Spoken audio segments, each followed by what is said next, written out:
Blessings and blessings and blessings. So many reasons to feel blessed this morning, and we are blessed to be having the following conversation because it's a topic that is near and dear to me. It is also very near and dear to my guest who is on with us, and that is Zakia Gill, who is a cultural ambassador, a multi-award-winning poet, amongst some other things. And we're going to be speaking about Project Elevation, which is a spoken word workshop and mentorship program. But more than that, it is aimed at addressing social issues, namely gender-based violence, mental health, self-esteem, and illiteracy. Good morning, Zakia. Hi, good morning, Carrie. How are I'm you? doing quite well. It's great to see you. Hopefully, we'll be in studio again in due time. Hopefully, Yeah, fingers crossed. fingers Yes. crossed, But for now, we're staying safe and staying at home as Yes, much as we possibly can. yes. No, I'm excited to speak about this because it Mm, really touches on something that Trinidad and Tobago has been struggling with for years upon years upon years. And you have a number of poetic pieces that addresses the issue in the pieces and gives the message. But now you're going a step further and you're doing this mm. workshop. Tell us about the Elevate project. Sure, not a problem. As you mentioned before, Project Elevation is really and truly a social program that is geared to the youth, the child and the youth in the constituency of Mayaro between the ages of 7 and 25, where they will be taught the foundation, the rudiments of spoken word. But in addition, they will be exposed to issues like gender-based violence, mental health, anxiety, and we will fuse it to show them how to use the arts, how to use their creativity to really and truly to form solutions and raise awareness, and to, even as a method of coping Right. with these topics. Yeah.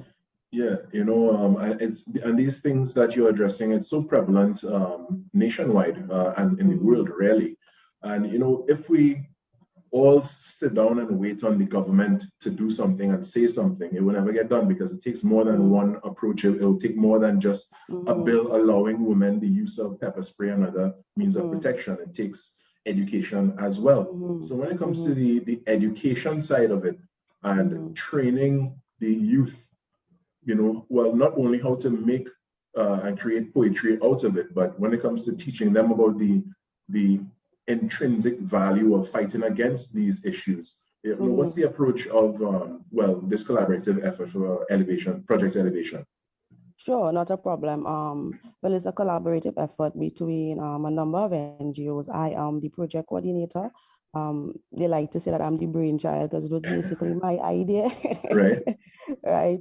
We have I Believe in Success, who sustainable development goals is based on quality education for all. There's the My Guaya Foundation, there's Mayaro Positive, and the River Mayaro District Youth Council. So I have really experienced teachers who are also spoken word artists. So we have Miss right, Ascala George out of Tobago. She is a poet for the past 15 years, and she also teaches literature at Bishops from Tobago. And then we have Mr. Romero Gori, who have been doing spoken word for the past 15 years, and he's also a teacher. So what we have is everything is virtual, is online, and so they'll be introduced to like what is gender-based violence, the type of gender-based violence, how gender-based violence affect you. Do you think poetry could help promote help raise awareness for gender-based violence? And then Ascala and Romero and myself will be going through the rudiments of spoken word. So we're using the first part of the workshop to kind of stimulate, bring people awareness, and then teach them the art of using your emotions and the information that you have right. and producing it into spoken word. We also have I don't have to call them mentors, but we have some special guests. We have Honorable Minister Shamfa Kujo, Dr. Nayan Gatsby Dolly. We have Honorable Ayana Webster Roy. We have MP Rushton Parry, my own personal mentor, Cavell Joseph St. Omer. We have youth leader Patrick Phillips and Councillor Anissa Paul. They have a 1 hour session where they will be really dealing one-on-one with the youth with various topics like think like there is no bugs, quiet time, reject mediocrity. We also have, I engage 2 counselors because I understand the sensitivity of the topic and how it may trigger particular things. So we have the compression zone where if for some reason the topics that we are dealing with, it ruffle people feathers. Now we have licensed counselors and therapists on board in the project that have volunteered their time, that willing to really reason and flesh out things with participants.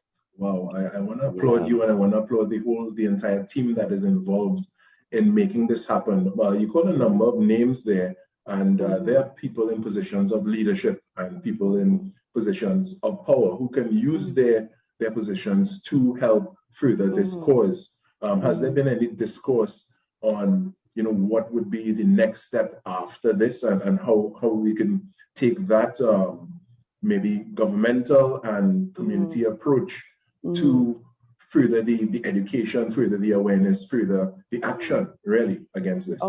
Okay, so I forgot to mention, we end with a spoken word competition that is sponsored by Unacoma. But it's a pilot program in Mayaro. The intention is, maybe I'm letting out too much, the intention is to use the pilot program and approach particular ministries and be like, hey, we did this program, this was the results. How about, you know, we have a discussion and see how we could implement it nationwide. We do have intention to expand nationwide because when we started to promote, we got a lot of feedback from people from outside of Mayaro, but for now it's just designed for the constituency of Mayaro. Definitely. Geez, you know, I'm very excited about this. I'm very excited about this because, you know, a lot of us talk the talk, and when it comes to action, you know, we go about our regular lives, and it doesn't affect us until something else happens, and then we're reminded, oh yes, this problem still exists. This problem is still going on, and we need to address it. And then we have the 9-day memory, and then we speak about it again. So I'm glad that, you know, this partnership, this coalition has come together to collaborate on this thing that is so pressing. And I'm glad that you have the ambition to, you know, to push it forward and hopefully get it nationwide. And I'm definitely behind you on that one. Thank you very much, Gary.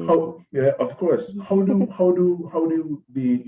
people get involved? How do young people sign up, register, as the case may be? Not a problem. We actually extended registration this week until Friday at 6 p.m. So you can visit the River Mayaro District Youth Council page, and the information is there. You can also call 273-0940 for more information on the program, and someone will direct you and send you the registration link.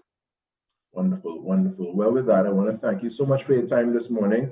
I wish you the very best in this project, and I do hope and expect to see it expand even further as we continue to address the many issues in Trinidad and Tobago, but specifically gender-based violence, which is one we've been contending with for quite some time. So congratulations to the team. Again, I wish you the very best, and I look forward to more. Okay. Thank you, Gary.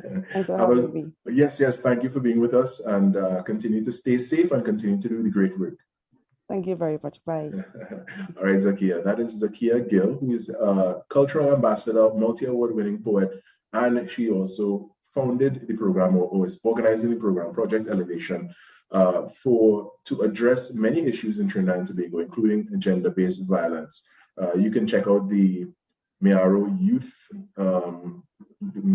Association website, and you can get more information as well. And you can look forward to much more coming from the organization also. All right, with that, we're going to take a short break, and we're going to come back with much more here in our morning show. Keep counting my blessings and blessings and blessings. Blessings and blessings and blessings.